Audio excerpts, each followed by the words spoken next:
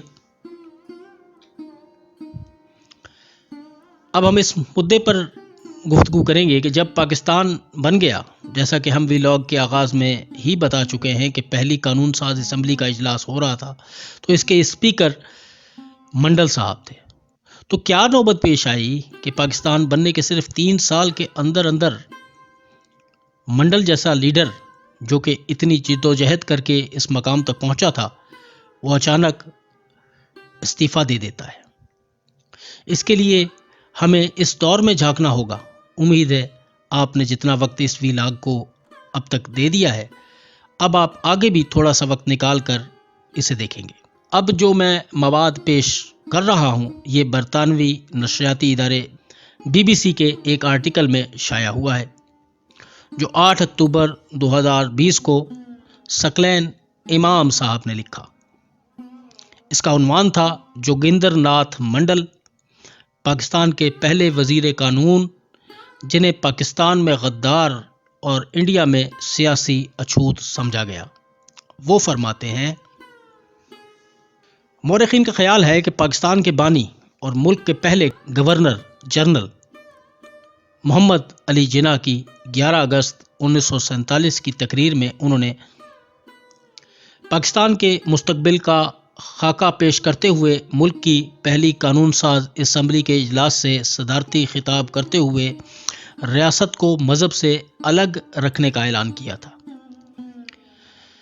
اس خطاب میں جناح نے یہ بھی کہا تھا کہ وقت گزرنے کے ساتھ ساتھ ہندو ہندو نہیں رہے گا اور نہ مسلمان مسلمان رہے گا، مذہبی لحاظ سے نہیں، کیونکہ مذہب ایک ذاتی معاملہ ہے، بلکہ سیاسی لحاظ سے ایک ریاست کے شہری ہوتے ہوئے۔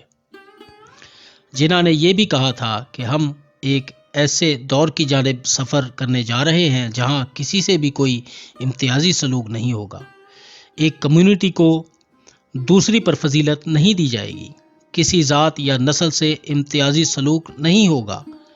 ہم اس بنیادی اصول کے ساتھ اپنے سفر کا آغاز کر رہے ہیں کہ ہم سب شہری ہیں اور ہم سب ایک ریاست کے برابر کے شہری ہیں۔ بانی پاکستان کے اس خطاب سے ایک روز پہلے قائم مقام چیئرمین اور نئی ریاست کی قانون ساز اسمبلی کے پہلے اسپیکر کی حیثیت سے خطاب کرتے ہوئے جوگندر ناتھ منڈل نے کہا تھا کہ انہوں نے پاکستان کا انتخاب اس لیے کیا کیونکہ وہ سمجھتے ہیں کہ مسلم کمیونٹی جس نے انڈیا میں اقلیت ہوتے ہوئے اپنے حقوق حاصل کرنے کی جدوجہد کی، وہ اپنے ملک میں اقلیتوں کے ساتھ نہ صرف انصاف کرے گی بلکہ ان کے لیے وسیع القلبی کا مظاہرہ بھی کرے گی۔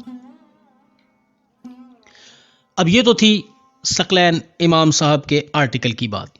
اب آپ سے میں یہ پوچھتا ہوں، کیا یہ سب کچھ جو قائد اعظم رحمۃ اللہ علیہ نے فرمایا تھا ویسے ہوا یا اس کے برعکس ہوا؟ چلیں پریشان نہ ہوں، ہم تاریخ پر نظر رکھنے والوں سے ہی اس کا جواب پوچھ لیتے ہیں۔ امریکہ کی جان ہاپکنس یونیورسٹی سے وابستہ غزل آصف اپنے تحقیقی مقالہ Joginder Nath Mandal and politics of Dalit ریکنسیشن ان پاکستان میں کہتی ہیں کہ پاکستان کے بننے میں منڈل نے دلتوں کی آزادی کے خواب کی تکمیل ہوتے ہوئے دیکھی تھی، نئی ریاست کی ہندو اقلیت کے اندرونی فرق کو سمجھے بغیر، یعنی شیڈول کاسٹ اور اونچی ذات کے ہندوؤں میں فرق کے بغیر اقلیت کو ایک اکائی سمجھنے والی ریاست کے نظریے کے سامنے منڈل کا ویژن ٹھہر نہ سکا۔ اب ہم اس سوال کا جواب دیکھتے ہیں کہ کیا پاکستان نے منڈل کے ساتھ زیادتی کی؟ اس بارے میں اگر ہم دیکھتے ہیں تو مختلف جو لکھاری ہیں ان کا کچھ بیانیہ سامنے آتا ہے، اس پر غور کرتے ہیں۔ پروفیسر انیر بان باندھیوپادھیائے کہتے ہیں کہ یہ جاننا کہ جوگندر ناتھ منڈل کے ساتھ پاکستان میں زیادتی ہوئی تھی آسان کام نہیں ہے۔ یہ جو پروفیسر صاحب ہیں انڈین ریاست گجرات کے شہر گاندھی نگر کے کٹناوتی کالج کے شعبہ تاریخ سے وابستہ ہیں اور امبیڈکر اور منڈل پر ایک تحقیقی مقالے کے مصنف بھی ہیں۔ وہ کہتے ہیں اس بارے میں ایک منصفانہ جواب تبھی دیا جا سکے گا جب کوئی تاریخ دان پاکستان کے آرکائیوز کو کھنگالے گا۔ تو ہم امید رکھتے ہیں تو کوئی نہ کوئی تو ایسا ہوگا جو کہ ان پاکستان کے آرکائیوز کو مزید کھنگالے اور حقائق ہمارے سامنے لائے۔ چلے ابھی اسی پر اکتفا کرتے ہیں کہ جتنا مواد مجھے میسر ہوا۔ آگے وہی پروفیسر صاحب باندھیو لکھتے ہیں کہ تاہم منڈل نے اپنا موقف اپنے طویل ٹائپ شدہ استعفے میں پیش کر دیا تھا جو انہوں نے اپنی سرکار کو بھیجا تھا۔ یہ استعفیٰ بہت واضح ہے، اصل میں سوال ٹھیک طریقے سے ہونا چاہیے۔ یہ ایک حقیقت ہے کہ نئی ریاست کے مستقبل کے شہریوں کے لیے برابری کے حقوق دیے جانے کے بلند و بانگ دعوے جنہوں نے کیے تھے ان کے ساتھ تو خود کچھ دھوکہ ہوا اور کچھ بے وفائی کی گئی۔ پروفیسر باندھیو کہتے ہیں کہ جناح واقعی اس بات پر یقین رکھتے تھے کہ جو مذہبی قوم پرستی کا عفریت انہوں نے چھوڑا تھا وہ اس پر قابو پانے میں کامیاب ہو جائیں گے۔ ان کی یہ سوچ غلط ثابت ہوئی۔ وہ ایک بہت ہی شریف النفس انسان تھے جنہوں نے اپنی طاقت کا غلط اندازہ لگایا تھا۔ آنے والے دنوں میں ان کی اچانک موت نے پاکستان کے انتہا پسندوں کو عملاً شتر بے مہار کر دیا۔ وہ مزید کہتے ہیں یہ محض اتفاق نہیں تھا کہ منڈل کو اس ماحول میں مکمل طور پر غیر اہم بنا کر الگ تھلگ کر دیا گیا تھا۔ ان کے لیے زندگی اتنی تنگ ہو گئی تھی کہ انہیں پاکستان سے بھاگنا پڑا۔ اگر انہیں کسی بات سے پاکستان میں دھوکہ ہوا تھا تو وہ جناح کا اپنے اختیار کے بارے میں غلط اندازہ تھا۔ اب ہم ذرا غور کریں گے جناح اور قرارداد مقاصد کے حوالے سے۔ یہ بھی ایک بہت اہم پہلو ہے اس ساری تحقیق کا۔ Lahore university of management sciences سے وابستہ محقق اور مورخ ڈاکٹر علی عثمان قاسمی کہتے ہیں کہ ایک دلت کو ملک کی پہلی آئین ساز اسمبلی کا سربراہ بنا کر قائد اعظم نے پاکستان کے ویژن کے بارے میں بہت واضح اشارہ دیا تھا۔ اگر وہ اقلیتی رہنما کو صرف علامتی نمائندگی دینا چاہتے تو وہ صرف ایک وزارت ہی دینے پر اکتفا کرتے۔ علی عثمان قاسمی کہتے ہیں کہ جناح ایک علامتی نمائندگی سے زیادہ اہم بات پیش کرنا چاہتے تھے، اس لیے سن 1949 میں منڈل کا قرارداد مقاصد کی منظوری کے بعد پاکستان چھوڑ کر چلے جانا پاکستان کی تاریخ کا ایک بہت اہم موڑ ہے، کیونکہ اب وہ دیکھ سکتے تھے کہ نئی ریاست پاکستان کا سفر جناح کے ویژن سے مختلف ہو چکا ہے۔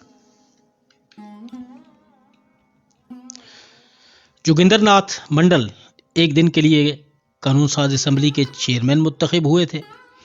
اگلے دن محمد علی جناح اس کے صدر منتخب ہوئے، لیکن جب پاکستان کی پہلی کابینہ میں منڈل کو وزیر قانون بنایا گیا تھا اور جب تک جناح بقید حیات رہے انہوں نے بظاہر کوئی شکایت نہیں کی۔ بانی پاکستان محمد علی جناح کے انتقال کے بعد کئی ایک ایسے واقعات ہوئے جن سے جوگندر ناتھ منڈل اس بات سے مایوس ہو گئے کہ اس ملک میں اقلیتوں کے ساتھ جو وعدے کیے گئے تھے انہیں اب پورا کرنے والا کوئی نہیں ہے، بلکہ ایسے افراد حکومتی عہدوں پر فائز ہو گئے ہیں جو بہت زیادہ شد و مد کے ساتھ مذہب کو ریاست پر مسلط کر رہے ہیں۔ اور اسی پس منظر میں قرارداد مقاصد منظور ہوئی جس کے حق میں سوائے میاں افتخار الدین کے تمام مسلمان ارکان اسمبلی نے ووٹ دیا، جبکہ اقلیتوں کے تمام ارکان نے ما سوائے ایک کے اس قرارداد کی مخالفت کی۔ ایک اقلیتی رکن نے تو یہ تک کہا تھا کہ اگر قائد اعظم زندہ ہوتے تو ایسی قرارداد کبھی منظور نہ ہوتی۔ ستم ظریفی دیکھیے کہ قرارداد مقاصد کے حق میں ووٹ دینے والے واحد اقلیتی رہنما خود منڈل تھے۔ غزل آصف اپنے تحقیقی مقالے میں کہتی ہیں کہ پاکستانی اقلیتوں کے بارے میں تمام محققین اس بات پر متفق ہیں کہ قرارداد مقاصد پاکستان کی تاریخ کا ایک ایسا لمحہ تھا جب پاکستان کو مسلمانوں کی اسلامی ریاست بنانے کے لیے اقلیتوں کے تمام خدشات کو یکسر نظر انداز کر دیا گیا، خاص کر دلتوں کا اپنی آئینی حیثیت کو تسلیم کروانا، جو کسی بھی صورت میں اس قرارداد سے متصادم نہ تھا۔ اب یہ تو تھا جی مختلف دانشوروں، مورخین اور لکھاریوں کا نظریہ۔ آپ بتائیں اس بارے میں آپ کیا کہتے ہیں؟ آپ کی کیا سوچ ہے؟ میں کامنٹ میں ضرور دیکھنا چاہوں گا۔ اب ہم یہ بھی ضرور جاننا چاہیں گے کہ منڈل صاحب کیا سوچ رہے تھے، کیا ان کے نظریات اب تبدیل ہو گئے تھے؟ منڈل وزیر اعظم لیاقت علی خان کی کابینہ میں 1950 تک شامل رہے۔ انہوں نے اس دوران مشرقی پاکستان میں دلتوں پر ہونے والے مظالم کی وزیر اعظم سے کئی بار شکایت کی۔ پھر انہوں نے اکتوبر میں استعفیٰ دیا، جس میں انہوں نے اقلیتوں کے بارے میں اپنی مایوسی کا اظہار کرتے ہوئے ان اسباب کا ذکر کیا جن کی وجہ سے ان کی یہ رائے قائم ہوئی تھی۔ انہوں نے اپنے استعفیٰ میں کہا کہ بنگال میں سینکڑوں دلتوں کی مسلم لیگ کارکنوں اور حکومتی اہلکاروں کے ہاتھوں ہلاکتوں کے کئی واقعات پیش آئے ہیں۔ منڈل کے بار بار شکایت کرنے پر وزیر اعظم لیاقت علی خان نے منڈل سے تفصیلات طلب کی، لیکن اب وقت گزر چکا تھا۔ منڈل نے تفصیلات اپنے استعفے میں پیش کی، اس لیے ان کے خط یا استعفے میں ایک ترتیب کے ساتھ پولیس اور مقامی مسلمانوں کی جانب سے دلتوں، شیڈول کاسٹ پر ہونے والے تشدد کے واقعات کی تفصیلات لکھی ہوئی تھی۔ مجھے امید ہے کہ آپ اگر انٹرنیٹ پر ان کا استعفیٰ سرچ کریں تو شاید آپ کو کچھ اور مزید حقائق جاننے کا بھی موقع ملے۔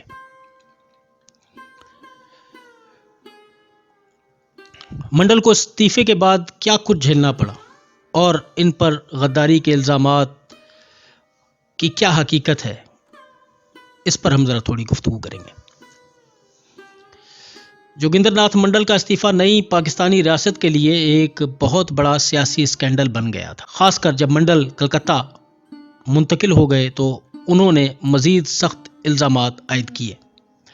غزل آصف اپنے مقالے میں پاکستان کی نیشنل آرکائیو سے حاصل ہونے والی دستاویزات کے حوالے سے لکھتی ہیں کہ منڈل کے بیانات کو ایک دھوکہ کہتے ہوئے انہیں جھوٹا، غدار اور بزدل کہا گیا۔